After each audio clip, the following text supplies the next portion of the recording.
Hello and welcome to Horror Rewind. This is Kelly Florence. And I'm Meg Hofdahl.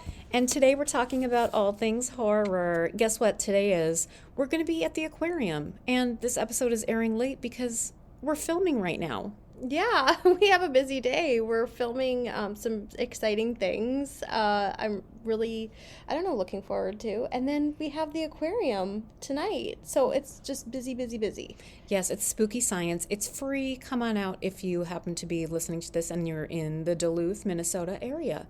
So Meg, guess what? We got copies of The Science of Witchcraft early, so you could come get one if you're around. I know. It's kind of exciting that we have them available before September 6th when they come. So if you come down to the aquarium tonight, you can get a copy. Yeah. I also heard, a little birdie told me that they're already on the shelf at Zenith Bookstore. Oh my God. Here in Duluth. So, oh my God. Yeah. Pretty exciting stuff. That's amazing. Get your witch on.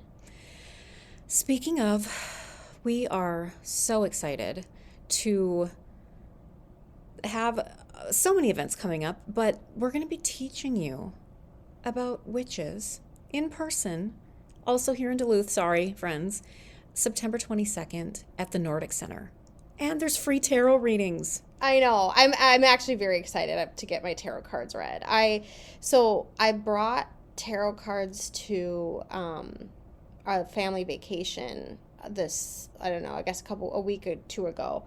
And everyone wanted me to read their tarot cards. And I just used a little booklet and read their cards, but it was kind of fun. Everybody got really into it. I had brought them for my nieces. Oh, and we also had some Ouija board. We had some Ouija board action, and everybody got really good and scared. So it was very fun. Nice. Yeah, we talked to a few demons from hell. Oh, okay. As you do. As you do. So it was very fun, and I'm glad I have fun nieces and nephews, and obviously my sons who want to get into all that stuff. That's awesome. Vienna apparently was playing online Ouija board when she was at her aunt and uncle's house, and she didn't exit properly, and now they have 3 ghosts in their house, according to her. Oh, okay. Online Ouija board, yeah. Did you say? Oh, wow. We were doing the old school, so I didn't know there was an online version. Of course there is. Yeah. I should have known. But tell us what spooky games you're playing, friends. Yeah. So I don't think I've told you about this one game I've been playing by myself. The Shudder game. Have I told you about this? So, I get really overwhelmed by how many movies there are on Shudder that I want to watch. And so I do this thing where I do the wheel, you can do the wheel. Oh, yeah. And I put all the letters of the alphabet in, and I spin it, and I get a letter, and then I have to choose a movie that starts with that letter. That's a good idea. It's really fun. So that's how I watched. I think I told you about Intruder, because I got and that was the one with Sam Raimi in it. And recently, 2 that I watched, I got R, so I watched this movie called The Room. Have you seen it? Not the bad movie with Tommy Wiseau or whatever. But it was so good, and it's like very Channel Zero feeling. Oh. And it came out in 2019. It's shot really well, and it basically it starts out where it feels like kind of your typical haunted house, like the couple buys the old house kind of feeling. But then they find a room in which whatever you ask for, the room gives you. Oh. So like something simple like a sandwich to whatever you can think of. And of course, it's on Shudder, so things go awry, and it actually just starts playing with really interesting concepts. I love it. So yeah, I definitely recommend that. And then I got F, and I watched this movie called Fade to Black. Have you seen that one? I think you would really like it because, so it's from 1980, and first of all, the guy in it, I was like, where have I seen this guy before? Dennis Christopher is his name, and so I IMDb'd him, and he plays Eddie in the 1990 It. So that's how I knew his face, and I was like, oh, okay, I can place him now. But it's basically this guy who's obsessed with old Hollywood, and he kills people based on the films Like his room is just like covered in old Hollywood, so I think you'd love it. That's all he cares about. He wants to be, you know, an actor, producer, writer, all of that. He lives in LA, and you know, his mind kind of goes, and he starts killing people with, you know, dressed up as his favorite old Hollywood people. Oh my gosh. Yeah. So I was like, Kelly has to see this movie. Yeah. So anyway, you will like it. And I mean, it's 1980, so there's some problematic stuff in it, but overall, yeah, I really like that one too. So it's good. It really helps me like focus in and like not just be overwhelmed with all the choices. That's a really good idea. And it's, for me, I get so overwhelmed that I just make obvious choices or rewatch things. Yeah, exactly. Because I was like, the other rule is I can't have seen it.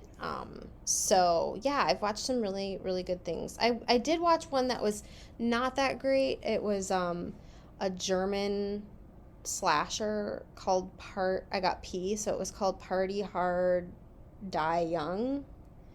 It was okay. Oh, okay. I was going to ask if you got any stinkers. That was, I mean, it was just okay. It wasn't terrible, but. So I, for some reason, I never saw the Orphan movie. Like, I knew everything about it, maybe because we did research on it because of the science of horror. Yeah. But for some reason, I'd never seen it. I watched the prequel. I don't know what made me think that I could start with that and it would work out. But guess what? It did. Oh, good. I really enjoyed it. I showed it to Campbell, and then we went back to watch the original with Vera Farmiga. And that also blew my socks off. Like, what? Yeah, no, I love Orphan. I thought it was a great movie. Yeah. So I'm very excited to watch. Oh my God, the prequel is so fun. It's fun. Okay. I'm really looking forward to it. For sure. So I recommend both of those. And you know, that's the thing. Like you were saying, we feel overwhelmed, and sometimes there are obvious choices, and I missed it. I know. We can't keep up with all the horror movies. No. I'm sure someone out there has seen every single horror movie, but we're doing our best, people. I know. And I like to read horror books, obviously, so I'm doing that a lot, but this last couple weeks I've been so busy that I've like been reading one book the whole time. That's rare for you. Really good. Yeah, I'm a little putsy with this book, but it's called Rotters, and it's by Daniel Kraus, who wrote The Living Dead with George Romero, and he's an amazing writer, and it's actually a YA book. And it's from the perspective of this 15-year-old boy who finds out that his dad is a grave robber, essentially. Mm. And he kind of starts to learn how to become a grave robber. And yeah, it's really interesting. And it's fun to like read books from the perspective of like a teenage boy, which I would not normally do. Yeah. So I definitely recommend that one. Very cool. I haven't finished it yet, but I'm getting there. I haven't had time to read anything for fun in a long time. I know, like, play the smallest violin for me. But I've been researching a lot and then, you know, writing. We're working on the Science of Agatha Christie. And so I'm looking forward to the day when I can just put everything aside and sit down and read just for me. Oh, Meg, I think we all need some me time. We do. We deserve it. I said yesterday that I'm going to put myself first. Yeah. That's like what I'm working on right now. And that includes, for me, that includes lots of reading. Good. But it looks different for everybody. No, totally. I was just telling my students this week, now you're going to get a little lesson in communication, friends. I was saying the household that you grew up in and the values that were instilled in you carry through, and then you can choose to carry them on or change it up. One thing, I love my parents, God bless them, but they really are always doing something. Even when they're quote unquote relaxing, they're busy, because like my mom will be doing a craft while they're watching a show, or my dad will be tinkering with something while, you know, they're on vacation, so to speak. Yeah. And I realize like I have a guilty feeling whenever I'm taking downtime, but actually it's okay. It's okay. It is. You know what? Maybe we should start a lifestyle podcast. I think so. I think we need to like tell people it's okay to relax. Oh, And you know Meg. what? Horror relaxes me. Yeah.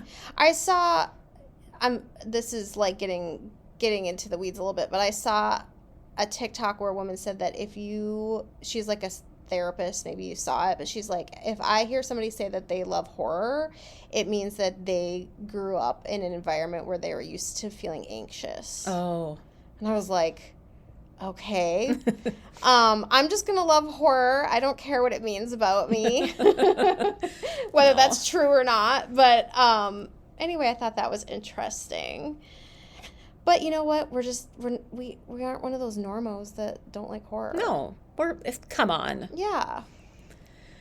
Okay, friends, listen, this is going to be short and sweet because, as I said, we're filming some things that are going to be out on social media, not immediately, because guess what? We hired a filmmaker, and he's going to edit these professionally. Yeah. And this is going to be awesome. This is not just like a TikTok of me showing my dog or something. Yeah, we're going to go film something you see later, and it's just like a bowl of pasta. Ooh, I mean, don't put it past us. Yeah. Because now I'm hungry. Yeah. Okay, listen, as I said, if you're in Duluth today, it's, what's the date? August 25th. Come out to the Great Lakes Aquarium for some giveaways, some things for the kiddies. And, stay tuned. Until next time, we'll see you in the horror section. Bye.